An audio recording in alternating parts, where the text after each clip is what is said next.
Samoa ala fai mai ai whangunga le mātongo whia e nei Taeao. O tā pena, ma saunia e le atua. O wao tātou tiute, ma whaiva o wala winai i tātou. Ai mua ia mei ma tāu sā, e ala le Tapua'iga i le nei aso fou. Se o tātou Tapua i atu i le atua. A whai wale ufu se uso po se tua whine.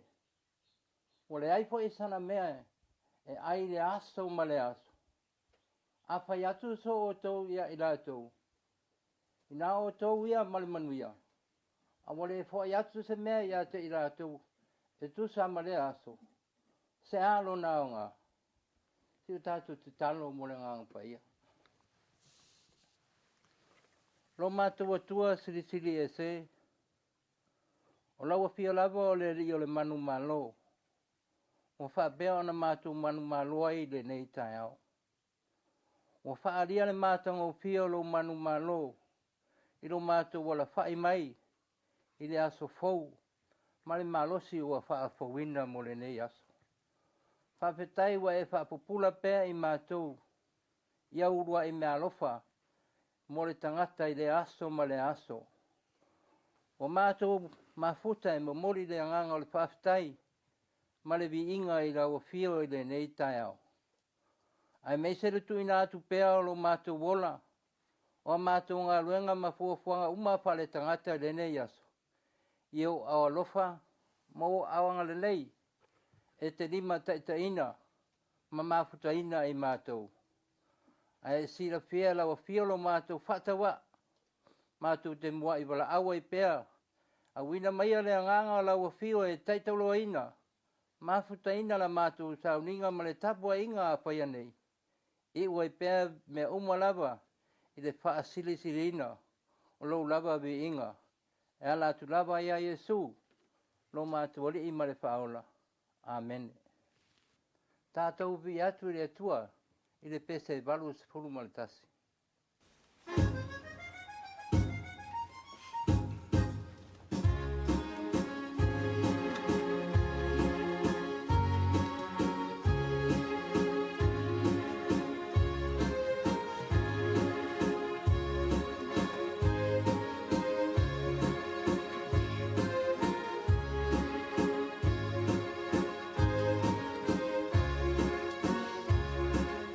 Yesu mato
whaitawina o le tusipaia.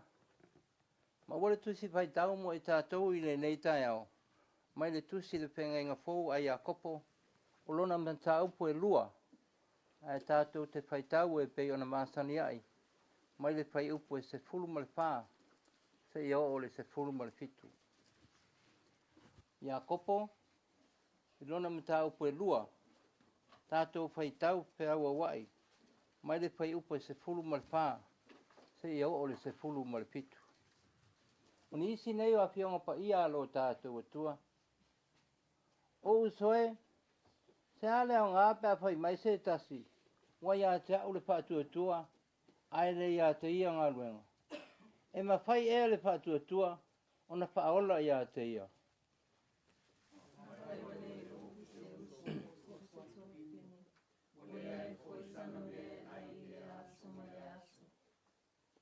A whai atu so o tō ia i rātou. I nāo atu ia malimanuia, ia mawhanawhana ma ia maona, a wale fo ai atu ia te i rātou, ni mea e te tau i le tino. Se alo nā o ngā. Whapea fo i le whatuatua, pea whai e le ia i ngā ruenga, e mate lava ia i ngā mana o ia. Ia, whamanuia mai, ma whamalamlama a tiri, e le atua, winga no loto ana fionga pa ia tu mau ia te ia. Le vi inga. Nei se ia o le whabavau. Whabavau lava. Amen.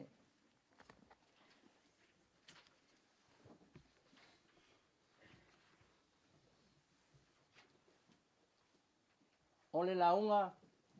I le swafo le tua le tamā. Le tua le ano. Le tua le nganga pa ia. Amen. Ma wase matua mo i tātou i le nei Taeao. Mai le tusi sa o tātou whaitawina. Ia kopo e no nam tā upo e lua. Aua fia whaanga ina le whai upo e se fulu ma le fitu. E whapea foi le whātuatua. Pe a whai e le iai ngā luenga. E mate lava ia. Ina ua nā o ia. Manatu au tua o le launga i le nei Taeao. O le whātuatua ma ngā luenga.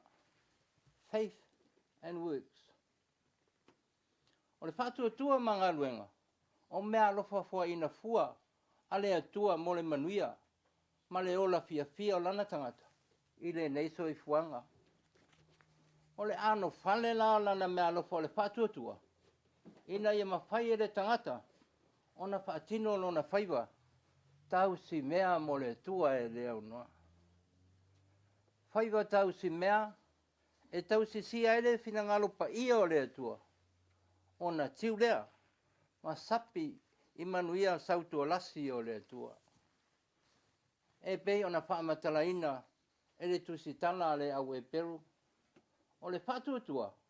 O le whaalangolango tasi lea. I lea tua whaamoemoenga uma. Ona se ei lea masapi. I manuia o le tino nei. O le poto. Male ata mai le mawhauwhau. Ai meiselo na tumu. Malana oa whalanganga.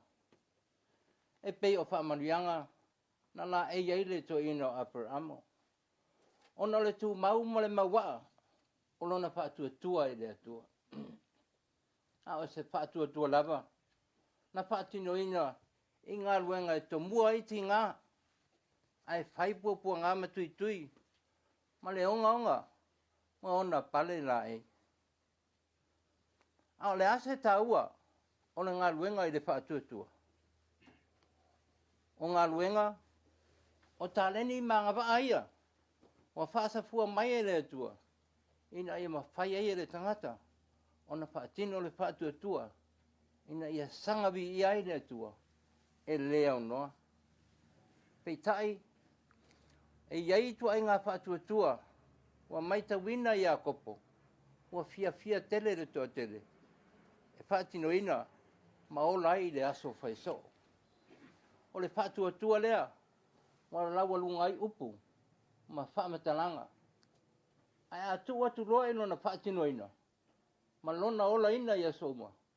E matua musu lava. E tinga ina. O le aunga lea o le fasilingia ia kopo. O lea tu ai ngā whaatuatua. Se ale o ngā, pe a whai mai se tasi. Wa ia te ia le whaatutua. Ai lo ia te ia ngā ruenga. O le ao o ngā ia kopo, a le ai i ngā ruenga e whaatino ai le whaatutua. E matua mate lava, lea whaatutua. Te o tātou mawhau le loto, i whaatutua le tātua tele o Samoa i nei aso.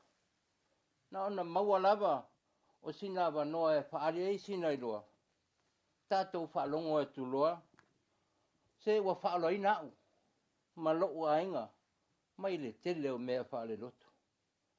Ai a whetai ai roa mani puapua ngā ole ola. E mua lava, tangi sā i le atua. Ai maise lana au whainga ruenga pa ia. E tāpa tapa i le atua. Mō se lawe ina. Ai matua musu lava. E tinga ina mo le atua. Fia tele tangata. E praise the Lord. Tau le suafapa ia o le ri. Ai matua lima mau lava. E whaatino se foa. E tau mo le ri. Mle isi i leo. E pe pese ai le tōtele. E whaai wai se saunoanga. Po se tau tinonga. Tātou wha mai tasia i le tua malona pinangalo. Ai muri a ena. Ua whai lava. Le poto le tama le lo matua. Ua whaari lava se iloa. Ma se ata mai. E sa ili aivi inga pale tangata. Ai meise lava. Pe a whai o yeise oa. Ma se tūlanga maualunga ma le tau aloa. O umia. Ona whaasausilia i leo la fonga. Whaapito ai leo se lofa. Ai maua ai asina mea whaasilia maua mai ai. O i tu ai ngā whaatua ia. O lo whesili mai ai a kopo ia te oe mau Samoa. E mawhai ea. E ia whaatua. Ona whaola ina ai oe Samoa. E matua le mawhai. Le mawhai lava. Ona whaola ina ai se tangata Samoa. Mana tua le tau tinonga Yesu. E muli au ngā luenga e a te oe. O au. Ma ngā luenga. E loa tino ai loa tā whaatua. O ngā luenga foi. E whaamasino ina ai tātou. E pe ona malele e whaamasino sili le langi. Le au auna le ie ma le whaamaoni. Ulu whale maia. I le fia o lo wali. I le male nei. Le isi tu a inga whaatua. Ua ma mafi e le tō tele o Samoa. O le whaatua. Ai matua lipi ola lava. Mani ngā luenga lofa. E pe ana to e pesili mai ai a kopo i a tātou Samoa. A whai wale ofula uso. Ma lau tua whipine. Ma wale ai fo se me ai. I le aso ma le aso. O se tūlanga talapenga i ea. Lo o tau whapeane. Ia o tau o atu. Ma le manuia. Ia o tau mawhana foi. Ma maa ona. Ai le ai se mea nā tau te foai. E tali ai lo la tau manao. E ofu. Ma maa ona sa isi le whamanuia. I le taimi o lai manao mia. O le tūlanga tonu lewa lea. E tū matila ia o onga. Ma le tali tonunga o Iakopo. A le aini ngā wen. E whaatino ai le whaatutua. E matua le ai. Le ai lava se au ngā o le whaatutua. A wae maa fua na muso e fua i atu. Ona le manatu whaapito. Mua sona lava le nei. Ma sona manuia. Mo ose mea fia foi i tangata. E taulangi i le alofa. Ai whaalango i le isi tangata. E whaatino ina le alofa. E fia e talia le alofa mai. Ai matua musu lava. E alofa atu. Ale ngā luenga la walunga lava. I so se tangata ua iei le whaatutua. O le alofa. A wa o le alofa. O le atua lava lea. O le alofa lea na te whaasafua atu mea. E manuia maola fia ai le isi tangata. Ai leo se alofa. E manatu whaapito i whaere tangata. Mo i alava. O le aunga lea o le taritonunga o Iakopo. E le mawhai. O na tūto tasi. Le whaatutua. E au noa ma ngā luenga. A wa ngā luenga. E lua moni aile i tu ai ngā whaatutua. o lo tātou tau tua ai, nea tua malana ngā luenga. Nā ona tātou alanga ea, Yesu e, Yesu e, ale ase wha maoninga, mo tai loa, tali tonu, matalia Yesu, e tau talanga luenga, ai leo le whaati ngā talinga. O na o ngā luenga lava, e wha maonia ai, wau i tātou tali tonu, mai loa Yesu. Samoa e, o lea wa tātou whiala whai mai nei Taeao fo. O lea tātou a ngā iatu, e whaatino tiute, ma whaiva o walawina i tātou e lea tua. Mana tua, o lau whātua tua, nā whai ona e mauana ngā luenga, o e ngā lue, ma sapi ai nei. Whātua tua a whapewhia, na e whalangalonga tasi lea tua. A lea ua tu lima mai lea tua, lau whaiva, ma lau ngā luenga. Ai eina nei, ai uru, ona tua na i leo ta isi. A wai au lava ona whapenare, whaau au, o la tau whalangalonga tasi pēi lea tua. Nā te lima ta ina, ma mafuta ina i tātou. Ia tātou ngā luenga i aso whai so, e leo no. E ngalo loa ia te i tātou lea tua. E peila bole e mole mata. Ne se ina atu le ti Apollo. O manuia, mai ngā luenga o tātou sapi ai. E o lava se tūlanga, e ono paa, luma ina ai i tātou. O le ase tā ua, o lau ngā luenga mo le whaatino ina, o lau whaatuatua. Ia whaile tātou ngā luenga ma le lofa, ai aua le whaapito, ma le wha ai tū au. Whai mai le apo po inga le to ino i a kopolo ina amatanga o le tusi whai tau. Aua le whainonga tangata. Ona tasi le nei whiri, i te tonu o so se malo, se iau o lava i e kalesia, a inga, ma so se mafutanga. A ia tutusa le mea e te whanofo ai, le tangata maona ofu ila, ma le tangata mativa, maona ofu masa sae, i te tonu o lauloto. Ia whai male amia tonu, ai le oliva aia tuloa o le tangata lau a inga malawo, ona avede i ai o lau wha mua, ai la fua i le tangata esi. O le tau amia taunau ina o apero amo, wata ua ia, o le woa le atua. Whaila ia o le amia tonu, pe atapia woa i le atua. Ia whai male wha maoni, ia tu i ele loto, le manatu, le malosi, ma le nganga atua e whaatino inai. E le whai tau ina ia whaataunu. Ai a tātou whaia me uma, ina ia sangawi ia i le suafa o le li. Ai aua lava mo i tātou.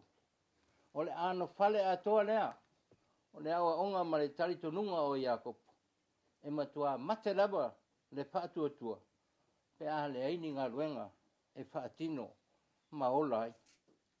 Le whaatua tua mate, ua whaatusa le toe ino o Iakopo, i le tino woti, pe a te ese le nganga, hapei ona iei le pai upu muri o le tusi pai tau. E matau tia lava, le whaatusa Iakopo, i le tangata e mate le whaatua tua.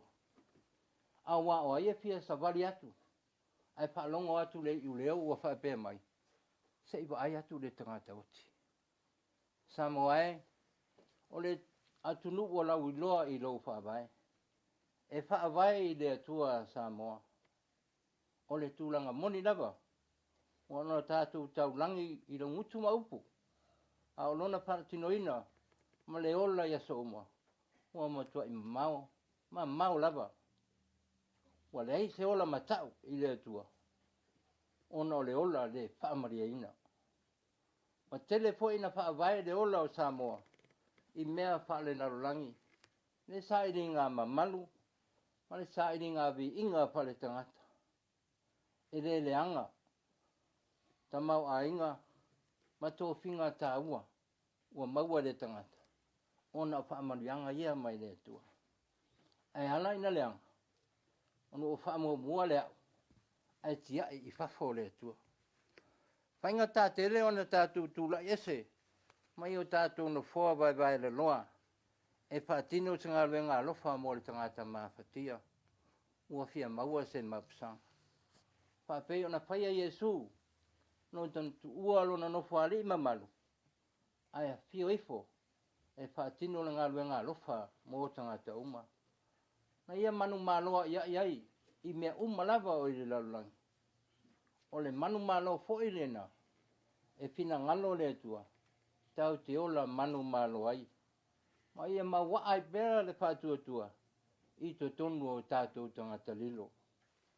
Tau tino i a kopo, e leo le whātua i la ngutu maupu, e fina ngalo ai le atua.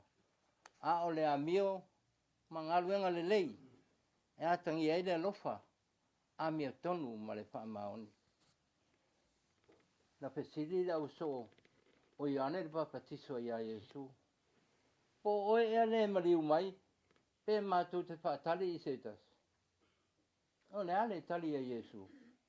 O le asa o lua vaai, ma sa o lua whalongo. Ua popula ta waso. O saba wari pipili, o whaamamaina le bela. Ua longo o tutuli. Ua le tau tino Yesu i a Ioane, o ia o le Mesia walo ia. A ua lava, ana ngā luenga mamana, e loa mautino ai e Ioane, o Yesu lava lea. E whape nā ngā luenga te tele, lo ta pena masaunia pea e le tua, e lu i tawai lo tātou wola whātua tua. Nia ia tu mau pea lo tātou whalangolango i le tua mea uma, o tātou e fuafua, ma whaatino. A o le mana o le tua, e ngalua ina, whaatonu, ma whaamanuia. Ile male nei, o le alawa so wala wina, ma se whaonga ina o so whaatawa. Ia maua, ma maua atili ai pea, ma whaasiri ina ai pea, le vi inga mo le ri, ai aua lava mo le tangata. O le pesiri, o whape fea ona whaatino o tātou wala wina, ma o tātou whaiva, whaatau si mea mo le tua. Le asa ta ngā luenga la vea, ma se ngā luenga alofa, mo le tau aso, mua loa o na fia ai, ala i loa le fea ngai ma le pongi sai a so uma. Le pipili wa lewa o na fia tu ilunga masavali, a ua lema fai lava.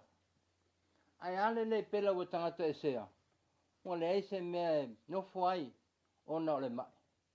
Ma le tutuli, ua loa na fia whaalongo i pesenga Maria manulele o le Taeao. Tau te lefo mai uma, i mai o le tino. A oai mau, ma tātou uma lava, o fo mai o le alofa atu. O le tā whailonga tau a loa le nā, mai le atua, e maua fua. Pai mai le to ino i a kopo, i le matau po le tusi lava le nei. O loa alofa atu, o lofa atino ina leo le tu la fono sili. Ia e alofa atu i le rua te tuaoi, e pei o oe lava i a te oe. Taute le lei ai. O a mai a tā mio. A o le lei, lona winga, o tā ua o tangata lolofa. Ai aleanga, lona winga, o tā ua o tangata lea lolofa. Ai tā lo sia o le lei, a wāwhai mai le toi ina, o le alofa, e le alofa ngia o ia, i le whaamasinonga. A o le alofa, e oli ia, a whaamasinoina. Samoa i le nei Taeao maso uma. Aua lava ne ngalo i ate i tātou. O le alofa, o le atua lava lea. Tātou te mawhai aloa na whaatino le alofa atu. Ai de na upu. Lona winga, wai ate i tātou le atua. Ma ua mautinoa foi, no tātou i loa, ma loa tātou talia ina o le atua. Wa ua whape lava, o nā alofa mai o le atua le lalorangi. Wa ia mai eino ana tali e tōtas. Ina ia le whano se tasi e whatuatua ia te ia. A ia maua e ia. Le ola e whaavavau. Whaavavau lava. Amen. O tātou tāna sanga. E pa ia lava la ua whio. lo mātou o tua. Oi o lo mātou lii, ma lo mātou whaola. Mua tumu leo langi, ma le nalo langi o lo mātou no nofo ai, i lo baia, o lo mamalu, ma lo sili ese. Ala wa fio foi o le tua le alofa, ma le alofa e muti vale.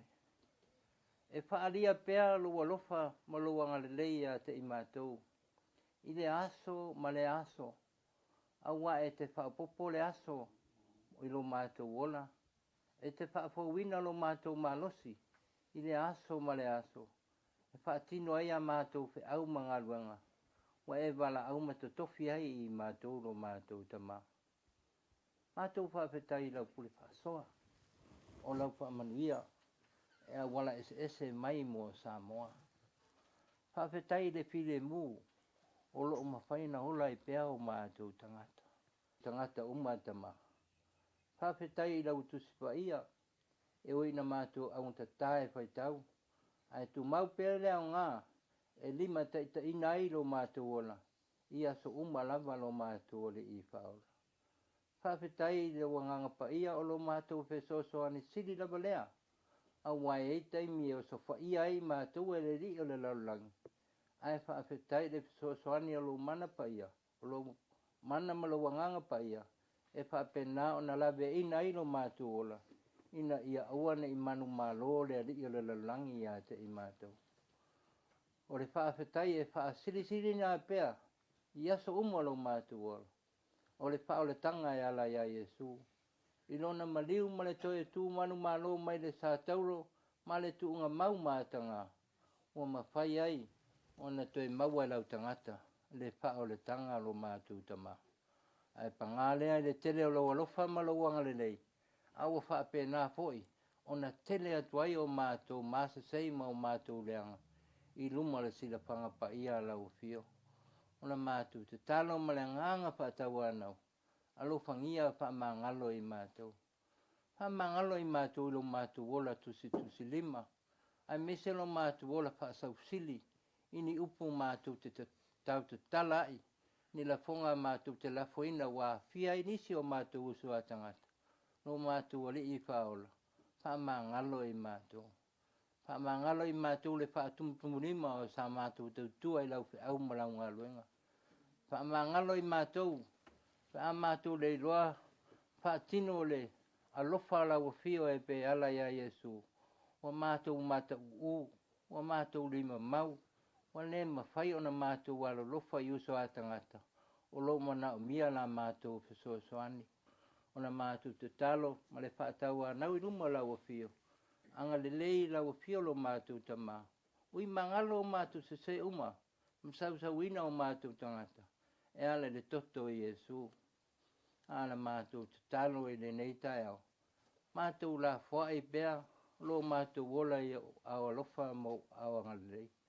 Ta mālo whamai e te malutia malima ta ina o mātou wola. I ngā luenga mawhaiwa o le aanga tu eile tangata malana. Whaapenana e lima tai, ma e mawhutaina e mātou. Mātou te talo, ina ia e whaamanuia le whainga māloa Samoa. O le pale mia o lana kapeneta, o whaipule uma, o ulu me tanga luenga. Anga le leila o fio, ma ia e fuai, le mala malama e, pai eile ngā luenga, ma le whita ma le finau, ina ia maua e tangata Samoa uma, le manuia mo nei, ma Taeao. Mātou mana tua foi, la tu e whaipisi nisi, ma tangata lau tereo, o lo whaia latu atinae, au wase manuia o Samoa. Ta mao atu iai longang lelei, ma lau wha manuia. Mātou manatua, nai ta mama tina mātutua, anga lelei oe lo mātou oli i whaola. Whao poponisia so se tele o lo latu so i fua mo lo latu ola. Whaia e whea la latu whaiva le Tapua'iga. A o alo whaiva Samoa i ana ngā ruenga i le aso mo le aso. I o atu lau whamanuia i le lau tele o tangata Samoa. Ai mei sei lātou o whea ngai ma le whatu ainga tausi o le tausinga o ainga. Mise le tautuina o nuu, mā lala whanga. Se i o lava i lau e kāle sia. lo mātou o li I whaona. Ia e whamanui atu ia te ilatu umalava.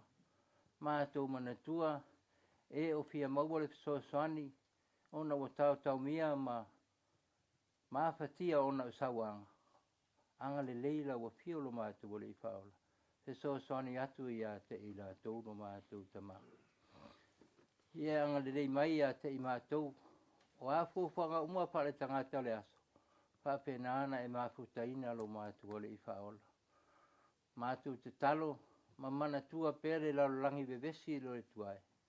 Wabe maia se taimi, e maua ele pile mo. Ina ia mawhai ona lawe ina le tele ola wa mau. Ma ia maua pea e o tangata, le pile mo moni ma le fia mai la wa fio. O nisi au mātou te talo, mawhai ona mātou whaleo, ma mamori atu I la wa fio I le nei Taeao. Whai a pere pina ngalo oero mātou matai. Ai aua lava I so mātou whatawa nau. A o le manuia, ma le whire mu, oeno mātou atua, I ma le alofa sili ese o Iesu, ma le maftanga le mo sia ma lau lava nganga pa ia.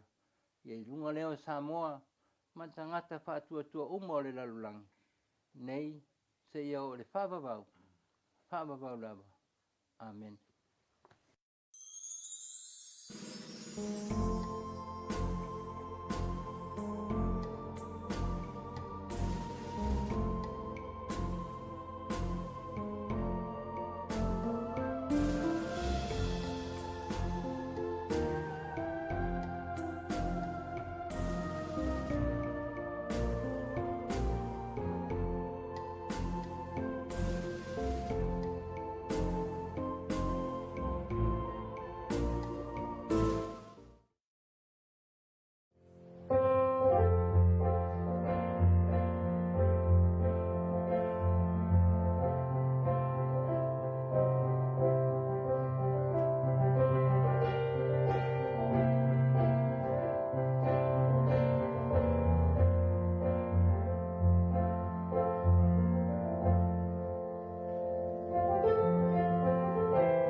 so hungry. I'm so